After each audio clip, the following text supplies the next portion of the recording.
Le morning, les GG, tout sur les dessus de l'actu, les grandes gueules. Parlez beaucoup, mangez l'argent, voyagez beaucoup seulement, mais travaillez beaucoup, créez des choses, emploie des jeunes, non, non, non. Les dirigeants africains, les dirigeants sont comme ça. Les grandes gueules. Merci de nous rejoindre dans cette émission Les Grandes Gueules sur Radio Espace. Nous sommes ensemble jusqu'au port de 11h, vous aider à mieux comprendre l'actualité en ce jeudi 18 avril 2018. Merci à vous qui nous rejoignez du côté de Beila sur Radio Espace Forêt. Vous avez évidemment la possibilité de réagir en direct, soit vous partez sur nos différentes plateformes, le 657 39 13 13.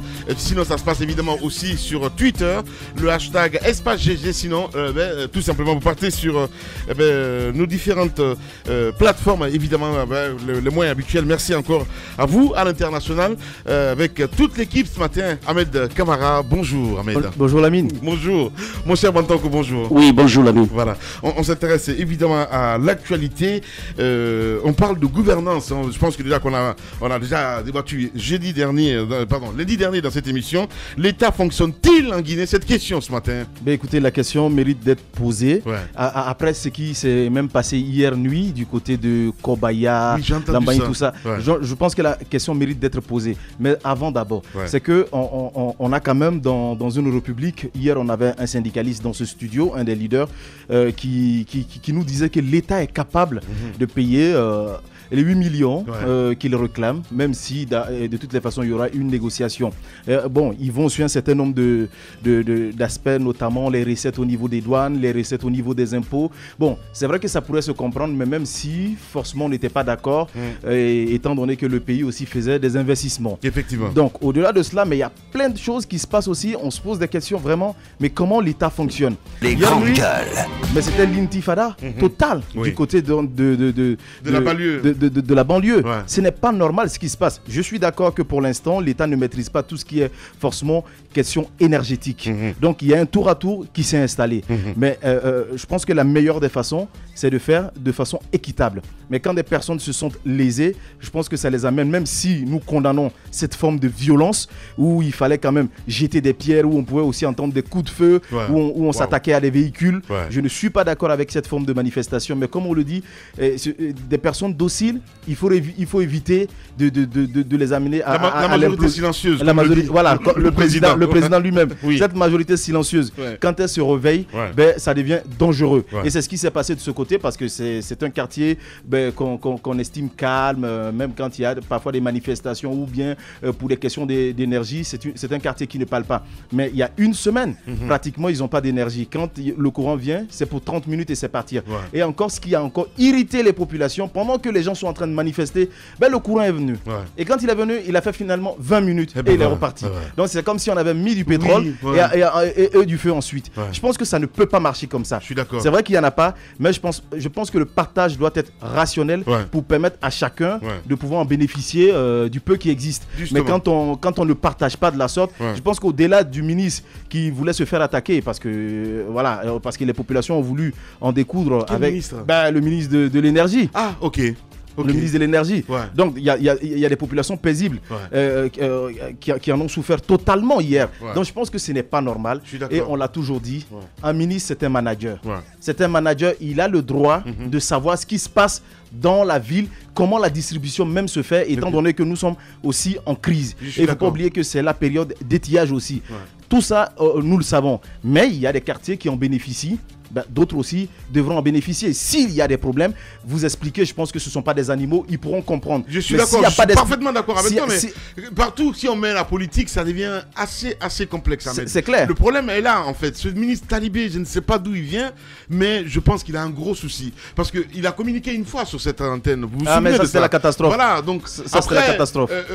Si on prend, si tu veux, le domaine de la SEG, par exemple, il n'y a pas d'eau, tout le monde le sait, mais ils font de leur mieux, en tout cas une manière d'expliquer un petit peu à la population c'est quoi la problématique exactement. Mais d'un autre côté, je prends l'énergie avec tout l'argent qu'on a mis là, malheureusement, il n'y a rien. Rien ne se y a passe. Rien. C'est ce qui est dramatique. On est tous conscients que c'est vrai, au niveau de l'eau, il y a des problèmes. Il y a des problèmes. Mais parfois, non seulement c'est expliqué parce qu'on est tous conscients que ça fait des années qu'il n'y a pas d'investissement dans ce secteur. Donc c'est tout à fait logique. Hier, on parlait des questions de décès dans ce pays. Oui.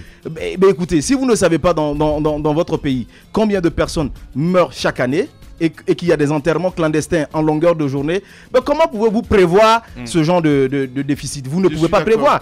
Pendant que vous êtes dans une projection je sais pas de combien de mètres cubes, ben vous vous trouvez au-delà. Parce qu'il y a aussi d'autres personnes qui ne sont pas forcément guinéennes qui viennent s'installer aussi dans le pays. Mais le fait de contrôler aussi la migration, savoir combien de personnes entrent, combien de personnes sortent, combien de personnes s'installent, on pourrait maîtriser tout cela. Mais ce n'est pas fait, il n'y a pas d'investissement. Ben comment voulez-vous que ça évolue de ce côté? Mais là où il y a des investissements, le minimum, on a besoin de savoir ce qui se passe parce que le citoyen lambda ne peut pas comprendre qu'il y ait des milliards et des milliards qui soient dépensés par l'État et que l'État même subventionne EDG et qu'on se retrouve dans cette situation. Parce qu'il ne faut pas oublier que par exemple quand vous prenez la SEG, le carburant qui est utilisé de ce côté ne bénéficie pas des avantages que le carburant utilisé par exemple par EDG. Parce que les taxes sur EDG, ça n'existe pratiquement pas sur le carburant. Mais du côté de la SEG, ça existe. Donc c'est pour vous dire encore que EDG bénéficie de beaucoup de largesse de la part de l'État, mais on ne comprend pas exactement ce qui se passe. Mais je suis d'accord qu'il y ait problème d'énergie en ce moment, peut-être dû à l'étiage, mais on a besoin d'explications. Les populations ont besoin d'explications. Alors, si vous ne donnez pas d'explications, ça peut nous conduire à cette situation qu'on a vécue hier nuit, même si c'est une situation que nous condamnons parce que d'autres citoyens ont failli se faire lyncher, d'autres ont vu des véhicules caillassés alors qu'ils n'avaient rien à voir dans cette situation. Donc je demande aux jeunes de se ressaisir, mais à l'État de prendre ses responsabilités. Et surtout à l'État d'arrêter de mentir au peuple, c'est important. Moussa Moïsila, bonjour. Bonjour. Voilà. Ça vous inspire quoi tout ça, toutes ces petites manifestations, si on peut se dire ainsi, Moussa Moïse? Voilà. De crise en crise. La question de l'énergie est une question sempiternelle pour ce pays. C'est une problématique qui date d'il y a longtemps. Mais je reconnais d'emblée qu'il y a eu quelques efforts tout de même. En tout cas, l'expression d'une volonté politique. Oui, je veux le dire. Il y a l'expression d'une volonté politique affichée par le chef de l'État afin de résoudre cette problématique. Rien qu'à prendre le nombre de barrages en construction, je pense que c'est déjà le signe qu'il a la volonté quand même de finir avec ce domaine. Le problème aujourd'hui, quand c'est pourri, c'est pourri. L'État ment. Je suis désolé, Moussa Moïse. Oui, mais tout le monde ment dans ce pays. Tout le monde ment. Du sommet jusqu'à la base, nous sommes tous des menteurs. Non. D'accord. Je ne suis pas d'accord. Dans une proportion assez large. Voilà, là, tu parles français. Ce que je souhaite dire, c'est pourquoi hier, je tenais à répondre à Ahmed Kamara. Voilà. Ce que je tenais à dire. Il fait ses renseignements, personne ne lui fait des crocs en jambes, et vous commencez, il vous fait des crocs en jambes. Oui, je le dis. Ce que je souhaite dire, c'est que le chef de l'État a affiché cette volonté politique. Mais en même temps, il faut reconnaître que l'exécution de ces travaux, la mise en place des plans d'exécution de ces travaux souffre de non-transparence, souffre d'une certaine ambiguïté. C'est un peu le reproche qu'on peut faire. Parce que quand il a affirmé qu'il a mis plus d'1 milliard dans le secteur de l'énergie, d'1 milliard de dollars dans le secteur de l'énergie, quand on parle de ces énergies thermiques, on a vraiment été assez sidéré parce que cet argent aurait pu servir à même mettre en place des micro-barrages hydroélectriques. Donc il va falloir quand même que le contrat de gestion qui existe avec EDG, que EDG nous explique un peu comment tout cela se passe aujourd'hui avec la nouvelle réforme qu'ils ont mise en place. Soi-disant. Il y a beaucoup de plaintes liées par exemple aux dernières factures qui ont été déposées dans de nombreux ménages. Parce qu'il y a eu un bond en termes de consommation. Ceux qui avaient l'habitude de payer 200 000 francs sont amenés à payer 500 000 francs. Vous êtes à combien chez vous la facture d'électricité? Plus d'1 million. Avec le nouveau compteur. Moussa Moïse. Oui, plus d'1 million. Alors il y a mon petit comment s'appelle mon petit monteur, quand il me l'a dit hier, j'ai pris ma tête. Lui, il est à 500 000. Francis Collier est à 500 000. Je dis mais c'est un crime. Francis, vous ne pouvez pas mettre... Oui, non, c'est juste un exemple que je donne. Oui, j'ai bien compris. Oui, quel que soit le truc, parce qu'il y a un citoyen qui nous a approché. C'est un gros consommateur, lui. Il y a un citoyen qui nous a approché. Sa facture, plus la consommation qui avait été affichée. Lorsqu'il a fait le comparatif, il s'est rendu compte que ça ne correspondait pas au prix qui a été facturé. Mais lui, il a pris le temps d'aller vers EDG, d'aller les voir pour leur dire, tenez, il y a un déséquilibre là. Ils ont reconnu et ils ont corrigé. Je pense que le système n'est pas assez fiable. Donc, c'est pourquoi j'ai demandé... Ça veut dire le nouveau compteur aussi, il y a des soucis. Il y a des soucis. C'est pourquoi j'ai demandé, lorsque comment il s'appelle, le Marocain est passé dans notre studio, l'administrateur, je lui ai dit... Ah, j'ai regretté ce jour-là, pourquoi c'était pas dans le studio. Je lui ai dit que c'était pas tout que de mettre des compteurs. Il fallait vraiment expliquer tout le mécanisme, la facturation et comment ça se passait. Parce que là, il y a des plaintes un peu partout. Mais oui, ensuite, mais souvent, il y a des complicités des chefs d'agence aussi, Moussa. C'est ce que vous oubliez. Oui, mais ces gens-là, c'est des bandits, je suis désolé. Oui, on leur a donné toute la latitude avec ce contrat de gestion pour que la gestion soit saine. Je pense qu'il y a une histoire de détournement comme ça qui avait été amenée jusqu'au niveau de la présidente de la République. Tchèque-Bro s'en est saisi de l'affaire.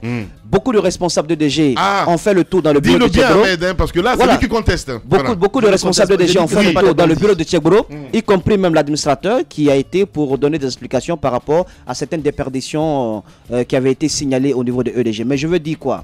Il faut qu'il y ait de la pédagogie avec ce nouveau contrat de gestion. Il faudrait que EDG explique, parce que je pense qu'avec cette nouvelle facturation, il y a quelques soucis. Je vous ai dit par rapport à certaines entreprises telles que la nôtre ici, Espace, il y a eu un léger rehaussement au niveau de la consommation. Ah bon? Oui, une légère augmentation.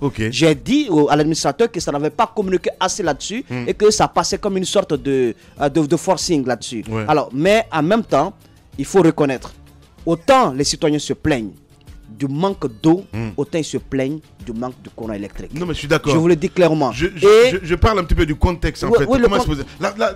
La forme de la manifestation, justement, cette brutalité, cette violence, comment on explique ça, Moussa Moïse? Oui, c'est un ras-le-bol. Lui, c'est un ancien habitant de ce quartier, Ahmed Kamara. Il dit que c'est un quartier naturellement paisible et que si ce quartier s'est résolu tout d'un coup, c'est parce qu'il y avait un ras-le-bol. Donc moi j'estime qu'on peut anticiper tout cela, on peut éviter tout cela. Les jeunes doivent être appelés à la retenue, il ne doit pas y avoir de casse. Malheureusement, des citoyens, j'ai vu des photos des citoyens, on vu leur véhicule caillassé. Quand on manifeste pour que le courant revienne, on ne casse pas le bien d'autrui. C'est assez paradoxal. Il n'y a aucun lien. Il y a aucun lien. Voilà. Qui s'invitent un petit peu dans ceux qui manifestent. La foule ne réfléchit pas. La foule agit, la foule ne réfléchit pas. Je suis désolé. C'est les bandits qui agissent comme ça. Vous avez le droit de demander à l'État éviter d'avoir la foule. Vous avez le droit d'avoir les manifestations, on ne peut pas les éviter dans un pays qui tend vers la démocratie. Les manifestations sont inhérentes à notre vie, mais on ne peut pas quand même d'emblée dérouler un tapis rouge à tous ceux qui profitent d'une situation de revendication sociale pour s'attaquer au bien de trucs, pour s'attaquer au bien public. Ce n'est pas normal. Bien. Allez-y, mon cher Tamba, bonjour. Bonjour Lamine. Bienvenue. Bonjour à tous. Alors, il faut commencer par dire que je suis totalement d'accord avec le fait qu'il n'y ait pas de rapport entre manifester pour réclamer le retour du courant et ces véhicules auxquels on s'en est pris. Je connais effectivement ce quartier, mais c'est une remarque qui est plutôt générale, qui ne concerne pas que Kobaya. Lorsque des gens sortent comme ça pour manifester, c'est là que je rejoins Ahmed Kamara totalement. L'idéal, c'est de faire en sorte qu'il n'y ait pas ce genre de manifestation, surtout quand c'est spontané. Si c'est une manifestation structurée, organisée, pour laquelle on sait qui va être le meneur, qui va conduire ceci ou cela, là, il n'y a rien à craindre. Mais lorsque c'est une manifestation spontanée de ce genre, où chacun est chef de lui-même, ne vous attendez pas à y voir de la paix, parce que ce serait rêver pour rien. Maintenant, la vérité, c'est que EDG n'a pas la capacité. Et ça, c'est vrai. Non, EDG... Mais pourquoi on ment, justement? C'est ça le problème. Moi, ce qui m'énerve, c'est-à-dire... Mais à chaque fois... Non, depuis un certain moment... Non, depuis un certain moment, Lamine, je ne vois pas de mensonge. Depuis un certain moment. Je ne vois pas de mensonge. Mais c'est d'accord qu'ils mentent. Par le départ, oui, on en a eu. Bien. Ou si vous voulez, je n'ai pas envie même de dire mensonge, il y a eu des silences qui nous ont fait croire au fait que tout allait bien. Une fois, je suis d'accord avec le Shaitan dans ce studio. Et ça se voit qu'il a bien rouge. Je parle de Moussa Moïse. Finalement, tout le monde ment. Tout le monde est Shaitan chez toi, Lamine. Justement. C'est juste une histoire de jour. Mais non, mais vas-y. Mais absolument, c'est juste une histoire de jour. Tantôt c'est Roby, aujourd'hui c'est Moussa. Non. Demain, à qui le tour? On verra bien ce qui va. Il y a 3 Shaitans dans cette émission. Lesquels j'ai bien envie de savoir. Tamba, Moussa Moïse et Roby. Non, moi je suis un ange. Hein. Ouais, c'est ça. Je veux achever rapidement ce raisonnement-là. Ouais. Depuis un certain moment, ça ne ment pas. On nous a clairement dit, on a écouté, on avait posé la question à l'administrateur général, qui sollicite d'ailleurs revenir un de ces jours. Avec plaisir. Dans les grandes gueules. Pour expliquer comment tout cela se passe, parce que ce jour-là, véritablement, les questions auxquelles on s'attendait, on n'a pas pu toutes les poser. Alors, ce qu'on va faire, certainement ils sont à l'écoute de la radio, on va essayer de l'appeler, Mohamed Diaby, et puis on va essayer de savoir un peu plus parce que c'est important. Ce sera intéressant de toute façon. Ouais. Donc, de l'autre côté, Lamine Guirassy, face à donc, parce que cette crise-là, ce délestage, il est dû au fait de l'étiage et à l'impossibilité pour EDG aujourd'hui de produire suffisamment d'énergie pour tous les Guinéens. Et c'est ce qui fait un tour-tour. Il y a même des localités qui si vous voulez, des privilégiés d'EDG, c'est comme ça que moi je les présente, parce que chaque fois, eux au moins, ils ont de l'électricité. C'est vrai. Pendant ce temps, c'est comme chez nous. Pendant ce temps, il y a d'autres.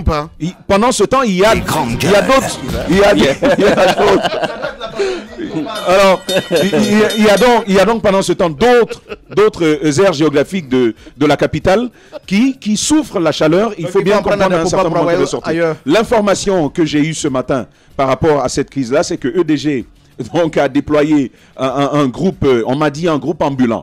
C'est pas possible. Oui, un groupe mobile qui va donc être déployé pour fournir l'électricité de ce côté-là.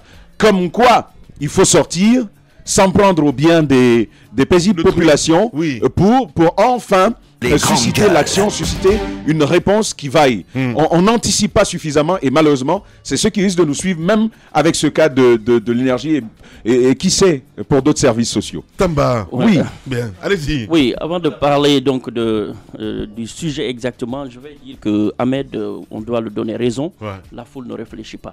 Oui, il faudrait... Non, écoutez, vous savez, je vais vous donner un exemple. Allez-y. Ce sont des exemples à part parce que effectivement, c'est deux choses. C'est soit la colère ou la joie. Ce sont des choses qui amènent la foule à agir de la sorte. Je vous donne un exemple. À Paris, par exemple, quand on a signé Neymar, c'était une manifestation de joie. Mais vous avez vu des magasins qui ont été cassés, des gens qui ont été arrêtés. Et pourtant, ils manifestaient leur joie. Et cette année, à Philadelphie, ils ont gagné pour la première fois le championnat de football américain. Mais qu'est-ce qu'ils ont fait? Ils ont cassé pratiquement tous les biens publics de leur ville. Je ne sais pas. Non, je vous donne un exemple. Je vous dis que ça, ce sont des manifestations de joie. C'est Philadelphie, c'est loin. Écoutez, on sait ce que je veux te dire. Ce que je veux te dire. Mais en même temps, est-ce que c'est une normalité? Non, ce n'est pas normal. Voilà. Moi, c'est ce que je dis. C'est pas normal. Non, on n'est pas en train de dire. On n'est pas en train de dire. Sortez-nous de ça. On n'est pas en train de dire que c'est normal. Mais on est en train de dire de passer par tous les moyens pour éviter ce type de soulèvement. Mon frère, c'est sociologique. Puisque faut comprendre. Allez-y, Tanko, allez-y. Si on revient, allez-y, Bantanko. Si on revient, moi je me poserai la question pourquoi on procède à la construction des petits barrages pendant qu'on pouvait construire au moins un seul et grand barrage qui pourrait ravitailler tout le pays. On parle même de la présence déjà des fleuves ici qui pourraient contenir un barrage qui pourrait même servir la sous-région. Et pourquoi aujourd'hui on continue à construire des petits barrages et encore pour retomber dans la même situation? Est-ce qu'on ne pourrait pas faire des études de faisabilité pour voir dans quel endroit de ce pays on pourrait C'est pas un petit barrage. Soit petit, c'est pas un petit barrage. C'est ce qu'on avait dit. Garafiri n'était pas un petit barrage. Non, soit petit tout de même. L'État n'était pas un petit barrage. Je pense que vous allez voir.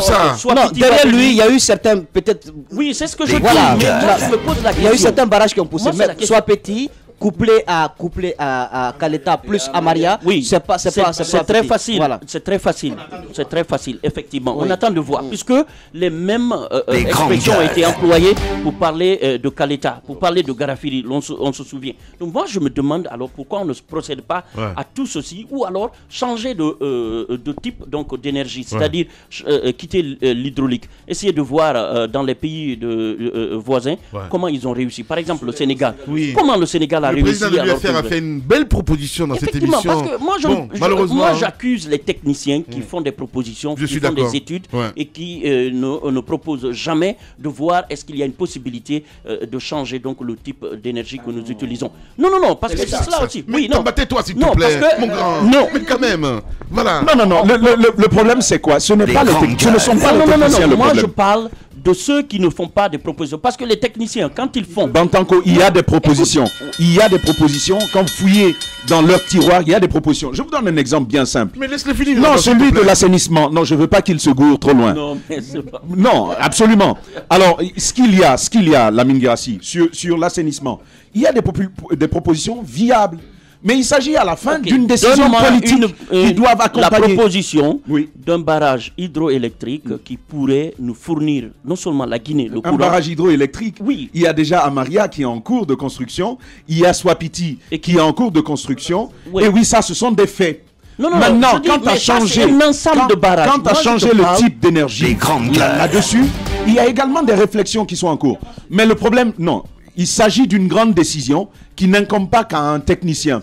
Il s'agit d'une réforme politique globale. Et ça doit partir du plus haut sommet de l'exécutif. Si on n'a pas envie d'y aller, le président Alpha Condé, qui a quand même représenté, qui a été, si vous voulez, le symbole des énergies renouvelables à travers l'Afrique et le monde, vous imaginez bien que dans son pays, il n'y a pas une telle initiative. Mais là, c'est un problème acquis. Moi, je vais vous dire une chose. Alpha Condé ne voudrait pas que son régime ne soit pas un régime vraiment que tout le monde apprécie. C'est la première personne à vouloir avoir une mandature qui a bien marché pour que ça soit apprécié. Aujourd'hui, si toutefois on lui propose, on met sur table, c'est-à-dire des propositions qui pourraient peut-être nous amener à changer de type. De propositions. Oui, mais parle d'1 milliard de dollars quand même, c'est pas rien. Effectivement, mais est-ce que cela a été proposé et expliqué pour qu'effectivement ils comprennent que si nous procédons à ce type d'énergie, c'est-à-dire à chaque fois essayer de faire un barrage, ça ne nous sortira pas de cette situation.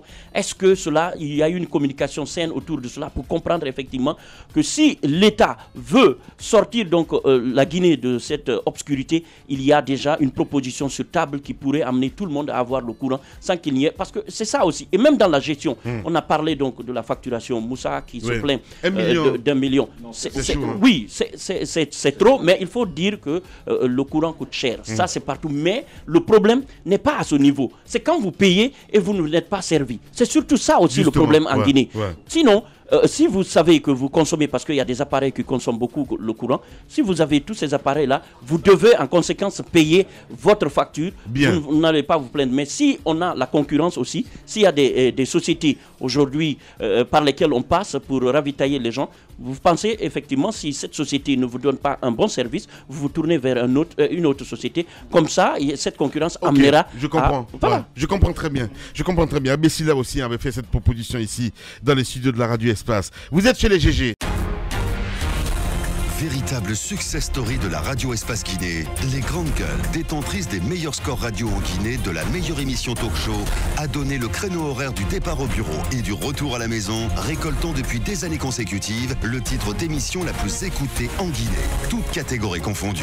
Un grand total de plus de 5 millions d'auditeurs ont été fidèles au talk show Les GG, diffusé jour après jour sur toutes les stations du réseau Adafo Média de 9h à 10h30, un exploit qui restera longtemps dans les annales de la bande FM en Guinée.